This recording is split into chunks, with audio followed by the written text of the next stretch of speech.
محترم ناظرین، آپ کی خدمت میں ایک بات عرض کروں کہ مجھ سے کچھ احباب نے حکم دیا ہے، فرمایا ہے کہ پچھلے دنوں کوئی مناظرہ ہوا ہے مشہور ایتھیسٹ جاوید اختر صاحب کا کسی دیوبندی مولوی مفتی کے ساتھ۔ میں نے وہ مناظرہ تو دیکھا تو نہیں ہے، لیکن احباب نے بتایا کہ ان لوگوں نے آپ کی دلیل چوری کی ہے اور اس وجہ سے دیوبندیوں کو فتح ہوئی ہے۔ آپ کی خدمت میں عرض کروں میرے محترم ناظرین کہ جماعت دیوبندیہ کا تعلق ماتوریدیہ سے ہے، اور ماتوریدیہ اپنے توحید کے مباحث میں یہ سب مقلد ہیں اشاعرہ کے، اور اشاعرہ سب کے سب توحید کے دلائل میں یہ اکثر یہ مقلد ہیں، اور انہوں نے اخذ کی ہوئی ہے معتزلہ سے، اور معتزلہ نے شیعوں سے چوری کی ہوئی ہے۔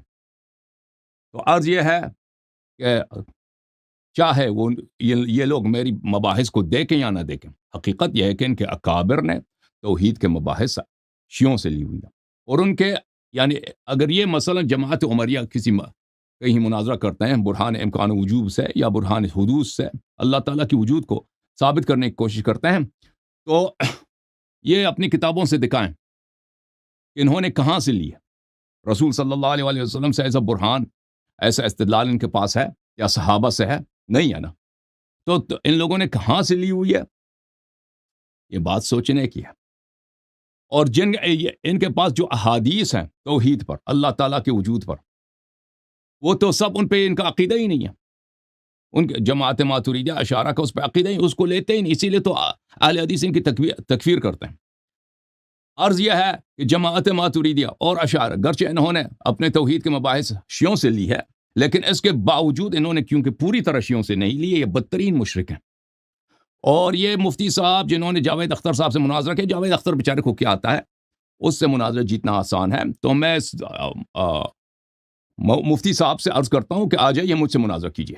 آپ دیوبندی ہیں، آپ کو بڑا شوق ہے مناظرے کا، آپ ایک سادہ آدمی جس نے کبھی مدرسے میں پڑھا نہیں ہے، اس سے مناظرہ جیتنا بڑا آسان ہوتا ہے۔ آپ آ جائیں مجھ سے مناظرہ کریں تاکہ میں آپ کو بتاؤں کہ آپ لوگ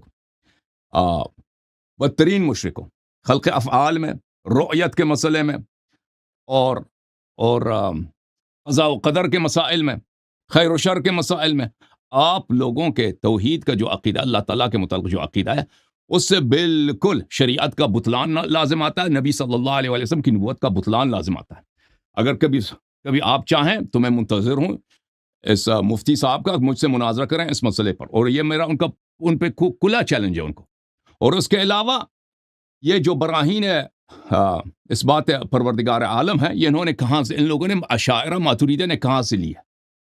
یہ ہمیں اپنے احادیث سے دکھائیں کہ وہ، اور تم لوگوں کے پاس جو احادیث ہیں اس پہ کیوں ایمان نہیں رکھتے؟ ٹھیک ہے نا؟ تو لازمی بات ہے جو تمہارے پاس جو احادیث پہنچی ہیں وہ سب تجسیم کی ہیں، اور میں استدلال وجود باری تعالیٰ تو ہے ہی نہیں، اور جو خدا آپ ثابت کرتے ہو وہ احادیث والی خدا ہے ہی نہیں، وہ اور خدا ہے۔ بہرحال یہ بیچارے جاوید اختر صاحب کو تو آتا نہیں ہے باتیں کہ وہ ان کو بتائیں۔ میں منتظر ہوں کہ یہ حضرت کب قبول فرمائیں گے۔ ہاں البتہ وہ ضرور شرط لگائیں کہ ہندوستان آ جائیں، شرط ایسی لگائیں گے نا کہ آپ کے بھاگنے کا طریقہ ان کو آتا ہے کہ آپ ہندوستان، میں ہر ملک میں نہیں جا سکتا، مناظرہ کرنا آن لائن کر لو بھائی، یہ بہت آسان ہے، اور میں منتظر ہوں، اور کہ آپ کے باقی سب شرائط ہمیں منظور ہے۔